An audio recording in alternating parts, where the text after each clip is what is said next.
Чем дальше идет война, тем более безумные темы мне приходится обсуждать тут на канале. Те, кто смотрит меня давно или следил за моей политической деятельностью до Ютуба, знают, что я пришел изначально в общественно-политические дела как урбанист. Мне интересно было ставить лавочки в моем районе Щукино, разговаривать про трамваи и тротуары, про деревья в городе и так далее. Чтобы бабушкам было удобно по району ходить пешком, а молодым людям удобно было по нему ездить на велосипеде. В целом интересно было пытаться сделать жизнь лучше в моем городе и в моей стране. Совсем не думал я тогда, что дело закончится необходимостью разбирать федеральный телеэфир, где ведущие призывают моих сограждан участвовать в бессмысленной войне и убивать себя на поле боя, чтобы не попасть в плен. Сама эта идея призывать людей убивать себя по каким бы то ни было причинам настолько безумна и настолько противоречит всему вообще, на чем построена моя картина мира, что я даже не до конца понимаю, как о ней дискутировать. Причем говорят о ней люди, якобы верующие в Бога. В своей вот этой вот ежедневной передаче я стараюсь поднимать важные темы, которые не обсуждаются сейчас в российском телеэфире. И я ничего не могу поделать с тем, что сейчас там обсуждается вот это. Самоубийство на поле боя.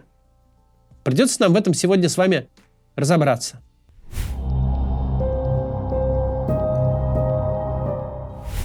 Итак, несколько дней назад мы разобрали выпуск передачи «Война и мир» на телеканале Соловьев Лайв, посвященный так называемым «черным вдовам».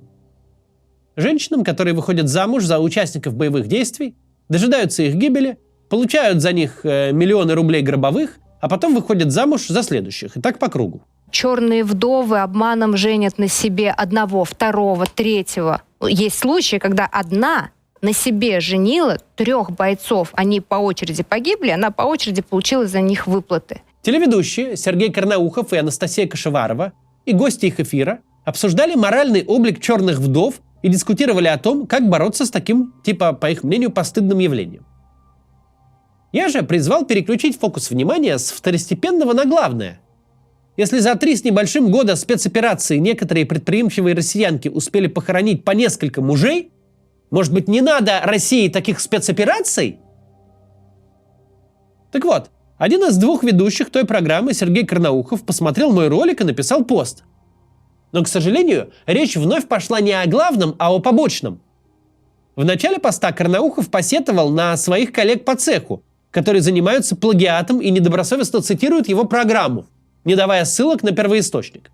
А затем вдруг поставил им в пример меня. Цитирую. Даже оппозиционный КАЦ оказался более интеллигентным и корректным, 30 минут показывая выдержки из эфира. И это верно. Будьте как КАЦ, будьте лучше КАЦа. Эту публикацию затем перепостил в своем канале миллионнике Владимир Соловьев. Но я-то показал цитаты из эфира, чтобы те, кто посмотрит мой ролик, могли получше вглядеться в предмет обсуждения. Задуматься. Речь же о жизнях людей, сотен тысяч людей, наших сограждан, которые погибают без цели и без причины. И главное, погибают без конца. Именно это важно. А тем временем соведущий благодарит меня за корректное цитирование.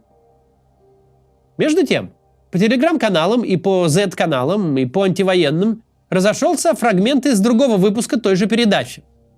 Авторам даже пришлось говорить, что недобросовестные блогеры вырвали цитату из контекста. Давайте посмотрим этот фрагмент. Он длится чуть больше минуты. Посмотрим его, а потом обсудим контекст. Единственное, хочу предупредить, что вставка эта тяжелая, и, не знаю, может быть, вам стоит ее не смотреть. Была такая история, я ее впервые расскажу публично. Мне позвонила мать одного бойца и сказала, что, это, конечно, многих шокирует, сказала, что его не хотят отпевать. Я говорю, а что случилось? Она говорит, он лежит в гробу, когда мы увидели, у него сквозное отверстие. Он застрелил себя сам на поле боя. Я позвонил священнику и спросил, что случилось. Он говорит, вот канон, вот то, другое. Я после этого вывел в эфир богослова, священника, и задал ему вопрос. Я говорю, как так может быть? Парень, который там, на поле боя, в ожидании, что его, не дай бог, возьмет противник в плен, заканчивает свою жизнь как герой, вдруг его признают суицидником и не отпевают. Аид, вы знаете, священник в нашем эфире, он сказал следующее. Он сказал, и я это хочу всем нашим бойцам сказать, всем близким, всем, чтобы все это знали и понимали. Он сказал следующее, что этот боец уподобил себя Христу. Он поступил так же, как Господь, потому что Господь тоже мог не идти на крест, но он пошел. Поэтому он не просто герой, он святой, и потому его должны были отпевать как святого. — 21 сентября 2022 года Путин подписал указ о мобилизации. На фронт в принудительном порядке были призваны по меньшей мере 300 тысяч россиян в возрасте от 18 до 65. В то же время у всех контракты с Минобороны, у тех, кто по ним служил, стали нерасторгаемыми и бессрочными. Тогда, осенью 2022 года, резко изменилась информационная политика властей. Спецоперация, которую российская армия проводила якобы ограниченными средствами и в полсилы, внезапно, буквально одним днем, превратилась в общенародную войну за выживание нации. Само слово «война» перестало быть запретным для сотрудников госканалов. Сменилась установка. От телезрителя вдруг потребовали не просто следить за локальной спецоперацией по телевизору, как за хоккейным матчем, а самолично принять участие в большой войне. Однако для крупнейшей войны после 1945 года у официоза, как тогда не было, так и сейчас нет никакой выверенной и непротиворечивой идеологической базы. И в будущем ее не будет. Потому что у этой войны нет никаких реальных причин. Но есть большой ассортимент самых разных и взаимоисключающих обоснований для войны, придуманных для того, чтобы каждый пассивный наблюдатель мог выбрать что-то приемлемое лично для себя и продолжить обычную жизнь более-менее в ладах с собственной совестью. Но разноцветный набор лозунгов не очень-то работает, когда требуется активное вовлечение граждан в войну. Нацисты и наркоманы, подлетное время натовских ракет, биолаборатории и генетическое оружие против этнических русских, зараженные перелетные птицы, необходимость освободить Харьков, потому что это русский город, или стереть Харьков с лица земли, потому что это город украинский, беспощадная месть одесситам за смерть одесситов 2 мая 2014 года, уничтожение русскоязычных городов Донбасса, чтобы никто не смог их притеснять.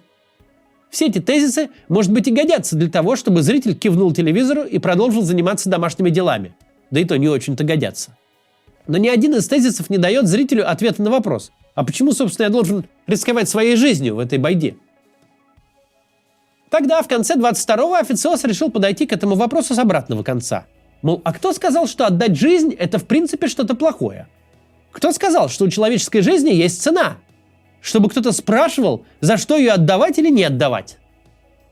Конец этого года был ознаменован короткой репликой Соловьева, прозвучавшей на телеканале «Россия-1». «Жизнь, — говорит, — сильно переоценена». Перед этим Соловьев произнес что-то вроде программной речи на своем собственном телеканале. Это война. Нет высшей доблести и счастья для мужчины, чем жизнь отдать за родину, за товарищей своих. На свой лад этот монолог стали повторять и другие телеведущие, в том числе и Сергей Карнаухов. Тут фрагмент уже весны 24-го. Вот некоторые военные говорят даже, мы не хотим с кем-то дружить и привыкать к людям, потому что уже невыносимо, столько людей потеряли, я не хочу никому привыкать. Тоже такая вот есть история. Я, насколько понимаю, что мы преувеличиваем значение смерти. Сейчас мне кто-нибудь может сказать, что Сергей, да хватит, ты сидишь в студии, а там ребята в окопах, а я настаиваю на этом. Мы преувеличиваем значение жизни. Люди, особенно мужики, всегда рождались и воспитывались с единственной мыслью. Главная доблесть, главная цель мужика. Так меня учили с 17 лет. Это отдать свою жизнь за родину. Величайшее счастье. В том же эфире ведущий поднял и тему самоубийств в боевой обстановке. Опять осторожно, может быть, вам стоит это видео не смотреть. Мы сейчас приняли решение, мы напишем катехизис воина. Потому что парням надо объяснить, что когда он лежит и ждет прилета FPV-дрона, то пусть стрельнет в себя, пусть не ждет, чтобы он был инвалидом. Это в лучшем случае. А в худшем мучительная смерть. Зачем? А бояться почему? Потому что пацанам не объяснили, что это не суицид. А это не суицид. Христос тоже мог не идти на крест. Это жертва. Высший забыла жертву, отдать свою жизнь за други своя, за страну, за наш народ, за Бога, за церковь. И поэтому это все надо написать и объяснить пацанам. Сейчас вот прервемся на небольшое и актуальное некоммерческое объявление. 1 апреля начался весенний призыв. Избежать его будет сложнее, чем раньше. Планируются изменения в законодательстве. Когда их введут, во-первых, решение о призыве будет действовать целый год. Во-вторых, в городах появятся единые призывные комиссии, цель которых максимально ускорить отправку людей в армию. В Москве год назад уже открыли такой центр. Теперь он будет во всех крупных городах. В-третьих, поднимут штрафы за несообщение в военкомат о переезде. В таких условиях призывнику жизненно необходимо получать актуальную информацию от высококвалифицированных юристов. Именно этим занимается школа призывника. Это правозащитная организация, команда которой консультирует призывников и их родителей бесплатно. Помогает разобраться в запутанном до нельзя законодательстве и защитить право человека на альтернативную гражданскую службу. Юристы помогают составить стратегию защиты, иск и жалобу. Если нужно, защищают в суде. Всем этим школа призывника занимается вот уже 16 лет. А с началом войны они также стали помогать действующим военнослужащим, консультировать их о том, как покинуть фронт. С 2023 года школу призывника признали иностранным агентом, заблокировали сайт, каналы в Дзене, Одноклассниках и ВКонтакте. Несмотря на это, в прошлом году их помощь получили 7911 человек. Юристы школы призывника вели дела в 30 регионах, подали более 90 исков и жалоб и добились победы в судах в 22 случаях. Продолжает работать их YouTube-канал. В прошлом году они запустили также email-рассылку и чат-бот юридической поддержки в Телеграме для удобной связи. И вы можете им помочь. Пожертвовать деньги школе призывника рублями через платформу «Заодно», иностранной валютой через PayPal или криптовалютой. Помогите россиянам избежать отправки в армию. Все ссылки в описании. Продолжаем. Вернемся в нынешнее время. Сергей Карнаухов и Анастасия Кашеварова приглашают в эфир бойца отряда «Ахмат» с позывным «Аид». Вместе они обсуждают тему военнопленных и быстро переходят к дискуссии о том, в каких случаях российский солдат должен не в плену оказаться, а убить себя. Застрелиться или подорвать себя гранатой. Опять тяжелое видео. Опять, может быть, не всем стоит его смотреть. Отдать жизнь за други своя – это самое высшее, что может сделать воин на поле боя. Это никогда не будет являться грехом, самоубийством. Это, наоборот, путь праведника. Праведника на пути Бога. Карнаухов настаивает, что ни он, ни его коллеги не призывают российских военных к самоубийству, что являлось бы уголовным преступлением. Они, дескать, не призывают, а дискутируют. Вместе разбираются в тонкостях. Когда, мол, такой поступок необходим, а когда нет. И действительно, приглашенный этот Аид предлагает некоторую дифференциацию. Дескать, есть бойцы Ахмата, это особая когорта военнослужащих, которые наносят наивысший ущерб украинской армии, и ахматовцам нельзя ни под каким видом попадать в плен. Их там ждет только жестокая расправа, говорит он. Якобы за всю войну не было ни одного случая, чтобы ахматовец оказался в плену. Или это, подпустив противника, совершил самоподрыв. Он знал, что он попадет в плен, он не мог этого допустить, он совершил самоподрыв, и он для нас герой, он герой для всего подразделения, потому что он пошел до конца по своему пути воина. Аналогично, позывной «Шахид» получил ранение, наступил на мину, понимая, что он может попасть в плен, понимая, что он может стать инструментом пропаганды противника, будут издевательства. Он остался верен присяге до конца. Он достал гранату жилета и себя подорвал. Это не один, не два, не три случая.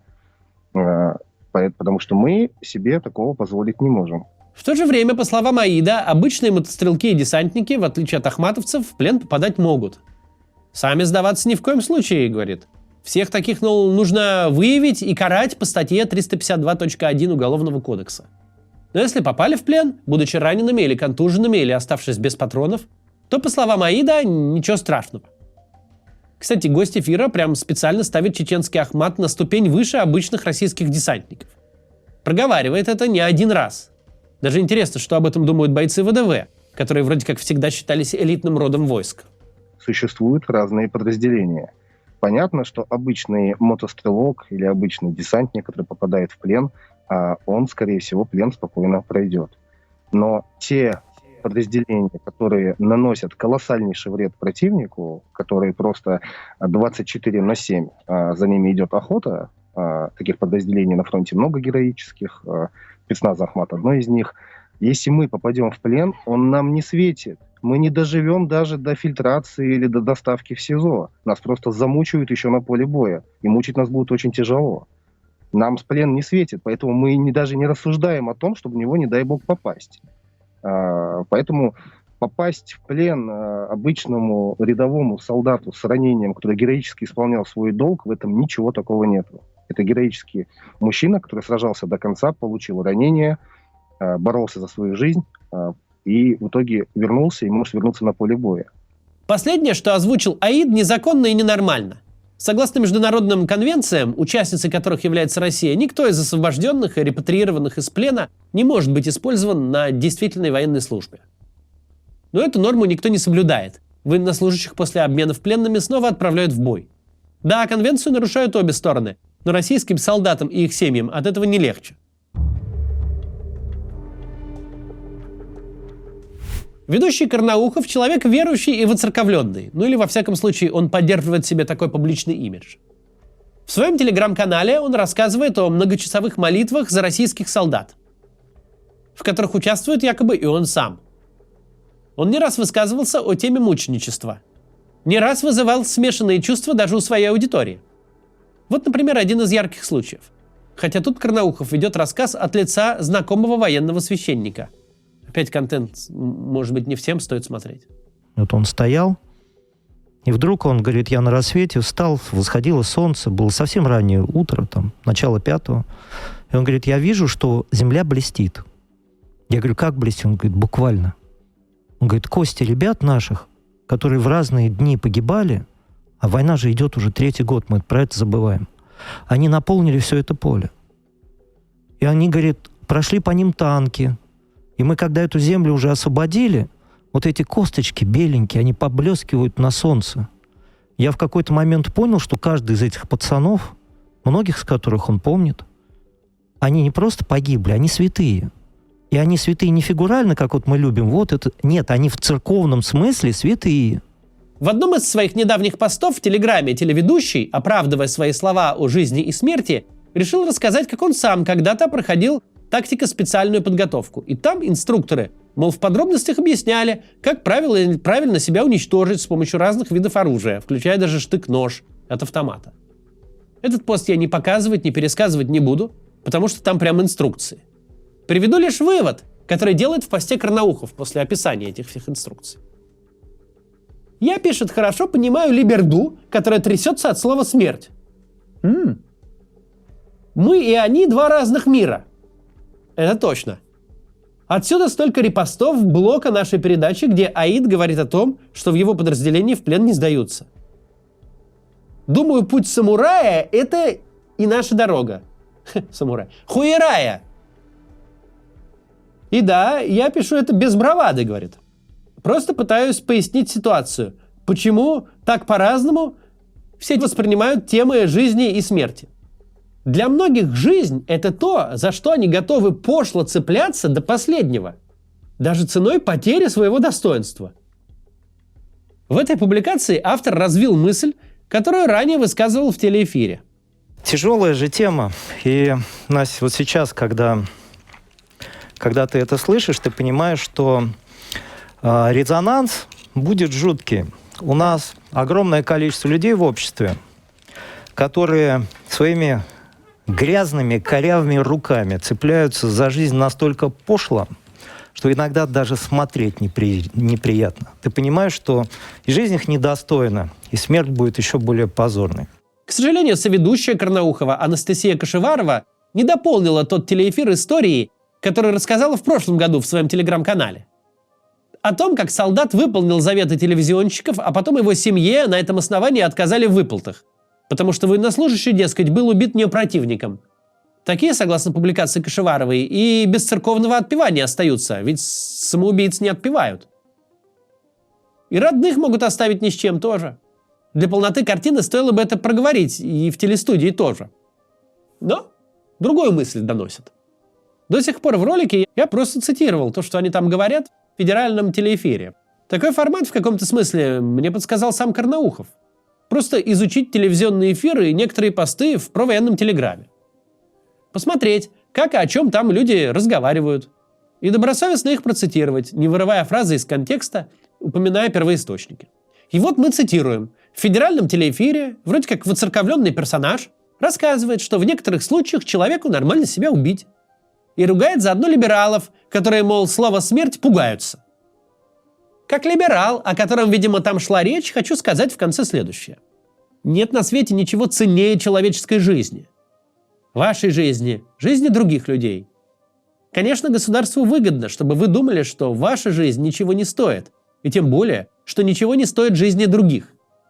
Потому что так проще подвергать людей огромному риску, отправлять их на войну, заставлять их там убивать других людей, и не обсуждать при этом, зачем все это нужно.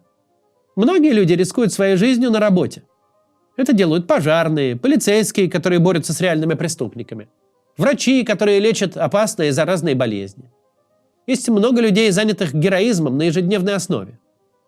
Иногда необходимо заниматься героизмом и военным, когда нужно защищать свою страну, свои города от нападения иностранной армии или от террористов. Однако российская армия сейчас ничего не защищает. Она нападает. Ценой огромного количества человеческих жизней она очень медленно меняет флаг над руинами городов и сел. Смена флага ничего особенно не означает. До того, как эта война началась в 2014-м, никто и документов-то не проверял при проезде чисто формальной границы.